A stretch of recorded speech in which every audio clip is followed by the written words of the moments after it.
ఆశా వర్కర్ల అక్రమ అరెస్టులు,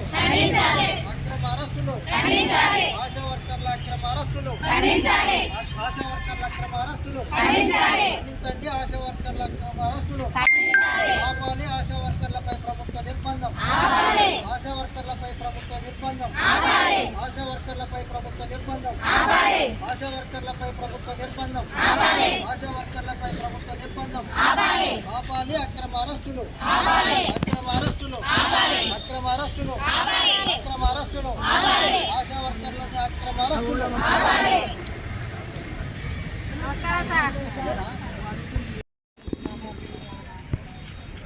లోకల్ పెట్టామా మామూలు మాట్లాడతారా?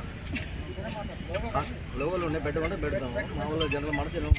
రాష్ట్ర ప్రభుత్వం ఎన్నికల మేనిఫెస్టోలో 18,000 వేతనం ఆశా వర్కర్లకు అధికారంలోకి వస్తే ఇస్తామని చెప్పేసి కాంగ్రెస్ ప్రభుత్వం అప్పుడు ఎన్నికల మేనిఫెస్టోలో ఇచ్చింది.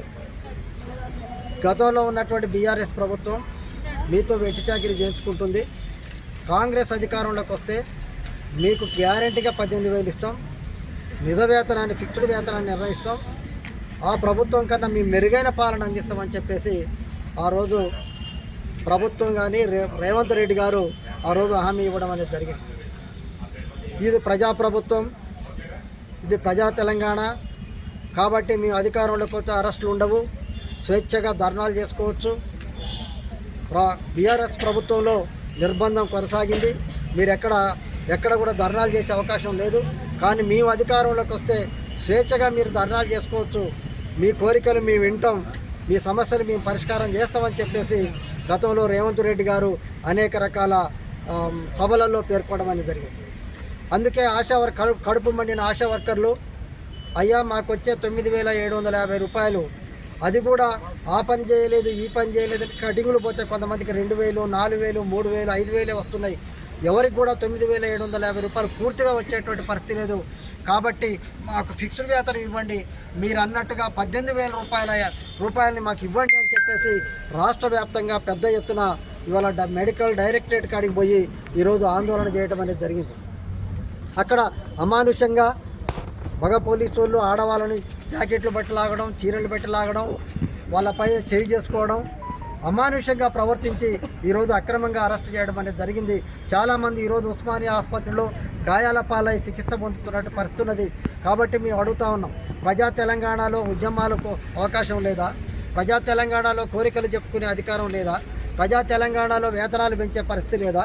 ఇవాళ అనేక రంగాల కార్మికులు ఇవాళ మాకు వేతనాలు ఎప్పుడు పెంచుతాయని చెప్పేసి ఇవాళ ప్రభుత్వాలకు ఇవాళ 1000 కళ్ళతో చూస్తున్నట్టు పరిస్థితున్నది. అంతేకాదు ఇవాళ కరోనా టైంలో మనందరం కూడా ఇళ్లలో ఉంటే కరోనా టైంలో వాళ్ళ కుటుంబాన్ని పనంగా పెట్టి వాళ్ళని మా ఆరోగ్యాలు పోయినా ఏం లేదు, కానీ ప్రభుత్వం ఇచ్చిన బాధ్యత ప్రకారం కరోనాలో బయటికి వెళ్ళి ధైర్యంగా పనిచేసినటువంటి వాళ్ళు ఇలా ఆశా వర్కర్లు. వాళ్ళు ఇంటింటికి సర్వే చేసిర్రు, జ్వరం సర్వే చేసిర్రు, ఎవరికి జబ్బు వచ్చింది, ఎవరికి కరోనా ఉంది, ఎవరికి కరోనా లేదని ఇల్లు తిరిగి మా ఆరోగ్యాలు పోయినా మేము చనిపోయినా లేదు, మా తెలంగాణ ప్రజలు బాగుండాలని చెప్పేసి ఇళ్లలో పోయి వాళ్ళ కిట్టు పంచి అనేక రకాల ఆదుకునేటువంటి పరిస్థితులు ఉంచడం అనేది సరైనది కాదు. అందుకే సానుకూలంగా ప్రభుత్వం కానీ అధికారులు కానీ పోలీసు అధికారులు కూడా ఆలోచించి కాబట్టి ఎప్పటికప్పుడు వీళ్ళకి సహకరించాలని కోరుతూ భవిష్యత్తులో ఈ రకమైన నిర్బంధం కొనసాగితే పెద్ద ఎత్తున జిల్లా వ్యాప్తంగా రాష్ట్ర వ్యాప్తంగా ఆశా వర్కర్లు ఆందోళన చేస్తున్న అవసరం సమ్మెలో కూడా పోతారని తెలియజేస్తూ ప్రభుత్వాన్ని ఈ రకంగా హెచ్చరిస్తారు.